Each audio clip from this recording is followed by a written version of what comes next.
პარლამენტის ტერიტორიული მთლიანობის აღდგენის საკითხთა დროებითი კომისიის სხდომას, რომელიც ქუთაისში 26 ივნისს ჩატარდა, არასამთავრობო ორგანიზაციების წარმომადგენლებიც ესწრებოდნენ. მე მინდა ერთ საკითხზე გავამახვილო თქვენი ყურადღება.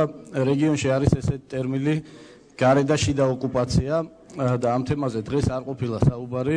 ეს შეეხება სასოფლო-სამეურნეო მიწებს, რომელიც თქვათ იყო სარეზერვო სოფლებისთვის და დღესდღეობით გაყიდულია და გასხვისებულია ისე, რომ სოფლის მოსახლეობა ამის შესახებ არ არის ინფორმირებული.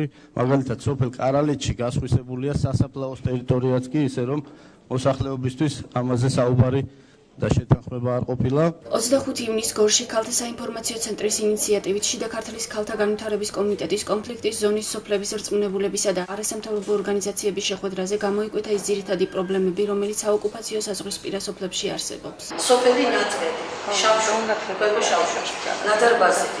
აქ ჩვენ მიჩნევს დასკვნა, სადაც წერია, რომ სიჯი არის აღებული, რომ ეს წყალი არ არის სასმელი, ქიმიური შემადგენლობა ელემენტებისას სხვა ცილდება. Omamda aşağıda çöten bereçli unikal laboratuvarya ve standartları çamoqalibebuli, მაგრამ ერთი პრობლემა ასწრებია. შეხვედრის შედეგად მომზადდა საინფორმაციო წერილი, ასევე ოქმი, რომელიც შეხვედრაზე იყო მომზადებული პრობლემების ჩამონათვალით, გადაეცა საქართველოს პარლამენტის ტერიტორიული მთლიანობის აღდგენის საკითხთა დროებით კომისიას. პირადად ჰქონდა საშუალება ეს ოქმი და წერილი გადამეცა ბატონი გიორგი ვოლსკისთვის.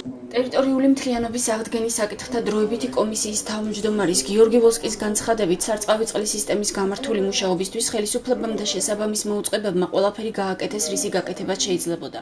გადამელიორაციის და წყალმომარაგებისა არსებობს რიგი პრობლემები, როგორიცაა თქვათ გამრიცხველიანების საკითხი კონფლიქტის ზონის სოფლებში, გაზიფიცირება სოფლების ვინაიდან გაზი, როგორც სასიცოცხლო მნიშვნელობის რესურსია ამ სოფლებისთვის, ხალხს აღარ აქვს საშუალება, რომ ტყეში შევიდეს, ვთქვათ, გათბობის მიზნით შეშა მოიპოვოს, ამიტომ გაზი და ელექტროენერგია არის ერთ-ერთი მნიშვნელოვანი რესურსი. შეხვედრაზე, რომელიც 2 საათზე მეტ ხანს გაგრძელდა, გამოიკვეთა მკაფიო ინიციატივა კომიტეტის მხრიდან. გიორგი ვოლსკი მოუწოდა სამინისტროს წარმომადგენლებს უფრო კრიტიკული წყაროებიდან მიიღონ ინფორმაცია და ფართოდ ითანამშრომლონ ამ რეგიონში მომუშავე არასამთავრობო ორგანიზაციებთან, ვინაიდან ისინი ფლობენ პირუთვნელ ინფორმაციას საზღვრისპირა რეგიონის შესახებ. მე მგონი არასამთავრობოებსაც რაღაცა თავი უნდა მოუყაროთ, იმიტომ რომ ამათ ძალიან დიდი საინფორმაციო რესურსი დაუბრუნდათ. აცილებით უფრო მეტი ხშირ შემთხვევაში და უფრო პირუთვნელად იძლევიან ინფორმაციას. ეხლა არის და ეს იერარქიული სისტემა, ბიუროკრატიული სისტემა, სადაც ფერმდგომს ხშირ შემთხვევაში ცდილობს, რომ უკეთესად წარმოაჩინოს თავისი სამუშაო და ვითარება. უფრო კრიტიკული წყაროებიდან აიღეთ ინფორმაცია გთხოვთ.